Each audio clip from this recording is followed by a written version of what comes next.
tal, amigos de XFM? Bienvenidos a este Biblioquiz especial, y lo es porque tenemos una invitada pues muy especial. Marta Solano, bienvenida a XFM. Oye, qué bonito, Julián, muchas gracias por recibirme en vuestra casa, un placer. Bueno, es tu casa, muchas gracias a ti por venir a vernos, y más con una novela bajo el brazo, La ciudad de los girasoles, que acaba de salir del horno, como aquel que dice. Una novela dura, una novela cruda, ¿no? Habla de infancia, habla de conflictos bélicos. Cuéntanos un poco esta incursión en este tema tan peliagudo, ¿no? Bueno, es un tema original, podemos decir. Mira, yo durante 20 años he estado presentando informativos, he hablado mucho de guerras contemporáneas. Total. Y de este tema se habla poco, ¿no? Entonces fui a una conferencia de UNICEF y hablaban de niños soldado, que esto tal vez sea un poquito más habitual, pero hablaban de niños como botín de guerra, ¿no? Y a mí me sentí mal como periodista porque dije, ¿cómo puede ser que esto esté pasando en el mundo y no lo contemos en las noticias? Claro. Estaba haciendo además de forma paralela un máster en Relaciones Internacionales y tenía que elegir una investigación y dije, pues ya está, voy a investigar sobre esto. Y según investigaba Julián, más cosas encontraba, como los niños, según ahora mismo Naciones Unidas, más de 32.000 hoy han sido robados de sus hogares en un contexto bélico, ¿no? Más de 32.000. Qué barbaridad. En distintas partes del mundo. Claro, la historia narra un poco el periplo, ¿no? El periplo vital de Liv y Zori, que son dos hermanos que están intentando buscar la manera de reunirse con sus otros hermanos que están en esta situación, ¿no? Claro, es evidente porque nos lo acabas de decir. Te ha ayudado bastante el estar en las noticias, el estar en la actualidad nacional e internacional desde hace más de 20 años, ¿no? Sí, y sobre todo el ser periodista. Esta es mi tercera novela, primera para adultos, y a mí me cuesta mucho, Julián, yo creo que los que nos dedicamos a esto de los medios de comunicación, desligar una faceta y otra, ¿no? Total. Lo que me permite la ficción es en más espacio, en más tiempo, incluso rellenar lagunas de cosas que no podemos saber como periodistas o llegar a fuentes que ya nos gustaría como periodistas, pues completar una historia. En esta historia, como dices, los protagonistas son dos menores, adolescentes, que buscan a sus hermanos pequeños que han sido robados por parte del enemigo, ¿no? En mitad de una guerra y una gran potencia invasora de un territorio que puede ser Rusia con Ucrania, puede ser Israel con Gaza, puede ser Sudán, en fin, o China o el país que nos queramos imaginar, ¿no? Porque es una historia universal. Esto ha pasado siempre, pasa y pasará. Y ellos son los protagonistas y, claro, es una especie de odisea o de aventura llena de obstáculos en mitad de dos frentes, de una guerra en zonas grises. Ellos mismos son víctimas y es una carrera contrarreloj porque cuanto más tiempo pasa, menos posibilidades de encontrar a sus hermanos. Totalmente. Dentro de todo ese drama, de ese horror, de esa historia tan dura, sobresale también una imagen, yo creo que es universal también, que es el amor entre hermanos. Sí. Esa relación fraternal que se construye, que es incomparable a cualquier otro amor, ¿no? Querías darle esa luz, ¿no? Dentro de esta oscuridad, esa luz a la novela. Totalmente, o sea, el 90% de la novela está inspirada en hechos reales. He mezclado en los protagonistas testimonios reales de diferentes supervivientes con los que he podido hablar, de ONGs que participan en los rescates y se juegan la vida, de abogados que llevan estos casos ante la Corte Penal Internacional, de investigadores que monitorizan, etcétera. Pero además del contexto de guerra y de imágenes muy duras, no olvidemos que estamos en una guerra, hablamos de refugios, hablamos de perros que buscan comida entre los escombros, y a veces no es basura, a veces son personas. Hablamos de situaciones de mucha tensión y de miedo, pero sobre todo hay amor. Sobre todo hay esperanza y eso no se puede perder, ¿no? O sea, la humanidad, digamos que en una guerra vemos el peor rostro, Julián, del ser humano, pero también podemos ver la mejor cara del ser humano ante las peores circunstancias, y es el caso.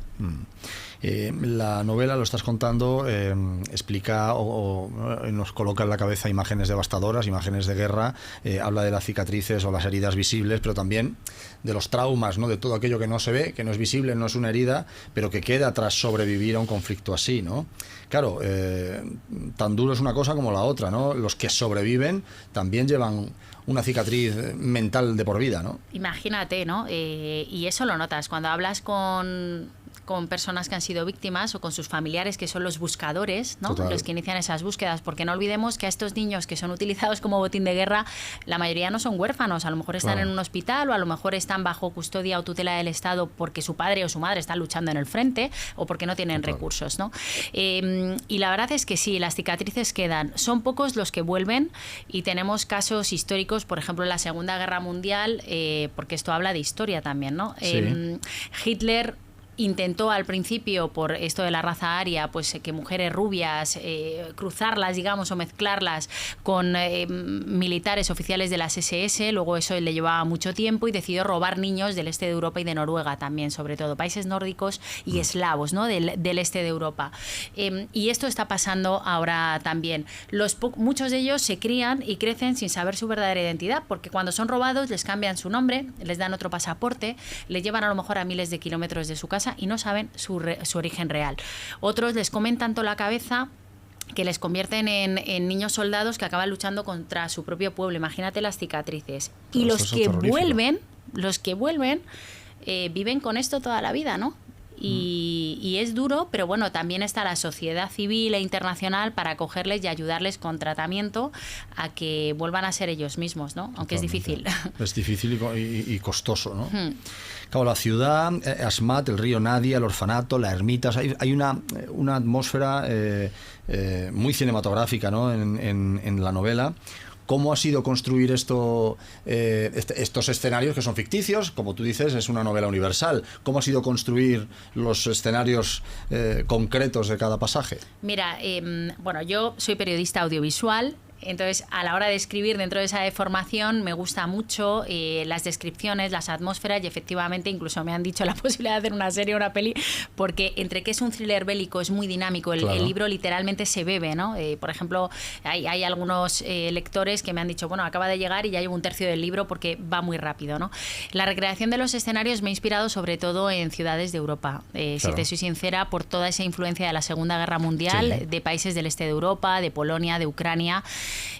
Sobre todo es la inspiración, ¿no? Y de hecho digo que es un país del este de Europa, pero no necesariamente, repito, es Ucrania, Rumanía, no, un país del este de Europa. Entonces hace frío. Los girasoles son pues una flor, una planta también que habla de esperanza, de unas raíces fuertes, pero luego esa esperanza, ¿no? Como la flor del sol. Y efectivamente, para recrear todas esas atmósferas, pues no hay nada más que ver las noticias, ¿no? O sea, ciudades bombardeadas, hospitales bombardeados, madres que dan a luz en refugios, museos bombardeados, testimonios. Entonces toda la gente con la que he ido hablando de alguna manera estaba siendo nuestros ojos, ¿no? en la novela, y eso me ha ayudado mucho. Los propios testigos directos, muchos, yo qué sé, trabajadores humanitarios también que están sobre el terreno, políticos, abogados, lo que ellos me escribían, y luego a partir de ahí pues la imaginación. La imaginación, ¿no? Claro, la ciudad de los girasoles, como decimos, narra un conflicto que tenemos todos en la retina, porque estamos acostumbrados ya no solamente a verlos en las noticias, sino que prácticamente somos capaces de seguir en directo las guerras a través de redes sociales. Claro, esto tiene una doble vertiente y siempre lo explicamos, ¿no? Está muy bien porque somos capaces de ver qué está ocurriendo sin que nos lo cuenten de forma muy procesada, pero por otro lado también se corre el riesgo de que uno se acostumbra a ver estas imágenes tan terribles, ¿no? ¿Tú crees que este tipo de novelas, la novela bélica, le da algo más de reposo a todo esto y hace quizá que el que lo lea, el lector, oye, tome conciencia de que eso que ve, al explicárselo bien, tiene una trascendencia que no es un slide que pasas, ¿no? Que es algo terrorífico, ¿no? Contado igual genera más conciencia. No sé si lo ves así. Sí, yo lo veo así. Además te digo, el hecho de que los protagonistas sean menores, es una generación perdida, ayuda a empatizar. El hecho de que sean civiles y no personajes entrenados para coger armas ni en facetas de inteligencia, yo creo que hace que el lector empatice mucho más. El hecho de que esté ambientado, inspirado en Europa, nos hace pensar, sinceramente, como española o como europea, el decir, bueno, es que la guerra está ahí. O sea, Europa ha sido el escenario de las peores guerras y conflictos en los últimos 100 años, con 2 guerras mundiales, no lo olvidemos, la guerra de los Balcanes, por ejemplo, tenemos una guerra ahora mismo en el este de Europa, y que no nos dice en este ambiente prebélico polarizado en el que estamos viviendo que mañana nosotros podamos ser como Liv y Zorik, ¿no? 2 menores a los que les cambia la vida y que de repente pues se ven ahí, ellos también son víctimas, no solo buscan a sus hermanos, también caen en las garras del enemigo, y el título es porque uno de los campamentos de menores donde ellos acaban, una especie de prisión, se llama Ciudad de los Girasoles, ¿no? Claro. Y cuando lleguen más o menos a la mitad del libro, pues descubrirán qué pasa en ese campamento de Ciudad de los Girasoles. Claro. Esta es tu incursión en la novela para adultos, una novela dura, como decimos, de una temática cruda, pero que tiene ese trasfondo del amor fraterno también, y hay puntos de luz fantásticos. Antes has publicado novela juvenil. ¿Cómo te mueves en estos dos ambientes? ¿Ha sido duro el paso de uno al otro? ¿O lo has llevado bien? ¿Te resulta más difícil incluso la juvenil? Hay mucha gente que dice que escribir para adolescentes y gente más joven, casi más crudo, más difícil que el público adulto. Bueno, hay un común denominador. Si te das cuenta, hasta ahora de las 3 novelas, mis protagonistas siempre han sido menores. Sí. Estos chicos no dejan de ser adolescentes y sus hijos más pequeños. O sea, de alguna manera es una transición natural. Claro. La mirada no la he perdido, aunque el tema sea para más adultos. Yo tengo un hijo adolescente y te puedo decir que hoy, a diferencia de lo que a lo mejor leíamos nosotros con su edad, leen temas como estos. Realmente, o sea, protagonismo, pues a lo mejor de una guerra ambientada en Gaza o temas crudos de la pandemia y temas. Entonces, no está dirigida a... No es una novela juvenil, pero... está dirigida a todos los públicos, ¿no? Incluso, por ejemplo, hay alguna escena de amor o de intimidad, se cubre de manera suave. O sea, sí se puede decir que es una especie de transición. Y sin duda, la familia, la identidad, las raíces siempre están en mi universo, ¿no? Creativo. Totalmente. Bueno, novela en marcha, acaba de salir, está en todas las librerías y en todas las plataformas, La ciudad de los girasoles, de Marta Solano.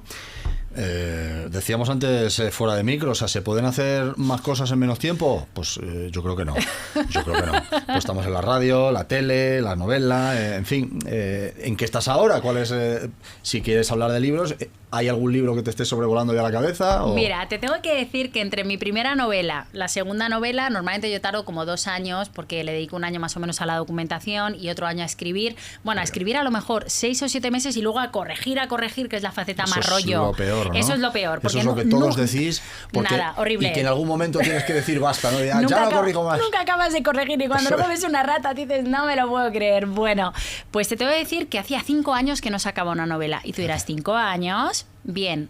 Tenía una escrita, pero me quedaba la ardua tarea de corrección y la había dejado en un cajón, que es una novela histórica espectacular, que la escribí antes que esta, pero estaba en el cajón pendiente de la corrección. Cuando voy a esa conferencia cambian mis planes, empiezo a hacer lo de la investigación, cambian mis planes y como ya me empapo de este tema, digo, voy a tardar menos en escribir una novela de este tema, porque ya tengo toda la investigación, la tengo más fresquita y ya retomaré. ¿Qué estoy haciendo? Corregir la novela histórica. Conclusión, que para Navidad no es que la haya escrito express, es que ya está escrita, la estoy corrigiendo, estoy ya en la segunda o tercera corrección. Saldrá una novela muy bonita, Bajo el signo de Isis, creo que será el título definitivo, que nos va a llevar a la dinastía de los Ptolomeos. La de Alejandro Magno, los descendientes de Alejandro Magno, Biblioteca de Alejandría, Faro de Alejandría, esa época. Alucinante la historia. Así que nada, a lo mejor en Navidad tengo que volver. Sí, no, invitadísima, te iba a decir, estás invitadísima para...